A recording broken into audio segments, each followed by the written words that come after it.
বাড়িতে এসে বৃষ্টি বাদলার মধ্যে কোথাও যাওয়া হয়নি, তাই ভাবলাম আজকের সকালটা বাড়িতেই উপভোগ করি। মাছগুলোকে খাবার দিলাম, গাছ থেকে পেয়ারা পাড়লাম, গরুর সঙ্গে খুনসুটি করলাম, আর বাড়ির চারপাশের গাছপালা দেখে শান্ত একটা সকাল কাটালাম। চলুন আপনাদেরও সেই ছোট্ট মুহূর্তগুলো দেখাই। এই কি অবস্থা সবার? আমি অভি 2 দিনের ছুটিতে ইউনিভার্সিটি থেকে বাড়িতে আসছি। তো সকালবেলা ঘুম থেকে উঠেই দেখি আম্মু গরুর গোশত রান্না করতেছে আর রুটি বানাচ্ছে। আমরা 2 ভাই আর আম্মু আব্বু, তাই বাড়ির সকল রান্না বান্না যাবতীয় কাজ আম্মু একাই করে। তাই আমি মাঝে মাঝে পানি এনে দেওয়া, থালাবাটি ধোয়া, রান্নাবান্নায় টুকিটাকি সাহায্য করি। এগুলো আপনারা ছেলেদের কাজ বা মেয়েদের কাজ যাই বলেন না কেন, তাতে আমার কিছু যায় আসে না। বাই দ্য ওয়ে, এই রুটিটা আমি বানাইছি আর এগুলো আম্মু বানাইছে। আমারটা কোন দেশের ম্যাপ হয়েছে। আব্বু পুলিশের চাকরি করতো। অবসরের পর শহর থেকে একটু ভিতরে প্রায় 1 বিঘার মতো জায়গা কিনে আমরা নিজেদের ছোট খামার বাড়ি বানাইছি। খাওয়া শেষ করে কিছু ভাত মাছকে খেতে দিলাম। এটা কমলা লেবু গাছ, অল্প কিছু কমলা লেবু হয়েছে। আর এটা হচ্ছে বাতাবি লেবু গাছ। বাতাবি লেবু প্রায় শেষের দিকে। সকল শাকসবজি আমরা নিজেরা বাড়িতেই উৎপাদন করি। সব দেখানো সম্ভব না, কিছু লাল শাক আর শিম গাছ দেখাচ্ছি মাত্র।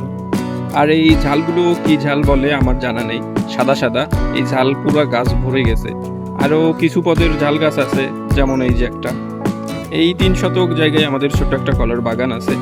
এখানে গরুর গোবর জমানো হয়, বৃষ্টির পানিতে ভরে গেছে।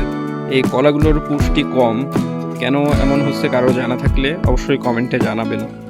আবার এই কলাগুলোর বেশ ভালো হয়েছে, পুষ্টিগুণ সম্পন্ন। এরপর আমি আর আম্মু পেয়ারা গাছ থেকে পেয়ারা পাড়লাম। ছোট একটা গাছ, কিন্তু পাতা থেকে পেয়ারা বেশি হয়েছে। ভাইয়া কদবেল খেতে অনেক পছন্দ করে, তাই আব্বু 2টা কদবেল গাছও লাগাইছে। বাড়ির গাছগুলো সব ছোট ছোট, কারণ আমরা আসছি এখানে প্রায় 3 বছরের মতো হয়েছে। আর এই ছোট্ট কাঁঠাল গাছটাই প্রায় 15টার মতো কাঁঠাল হয়েছে। এইটা কাগজি লেবু গাছ, অনেক লেবু হয়েছে। আর এইটা হচ্ছে সিডলেস লেবু, বড় হওয়া শুরু হয়েছে। এই লেবুর ভিতর কোনো বিচি হয় না।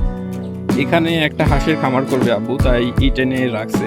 এই ঘর থেকে ঠিক পিছনের এই পুকুরটাই হাঁস ছেড়ে দিবে।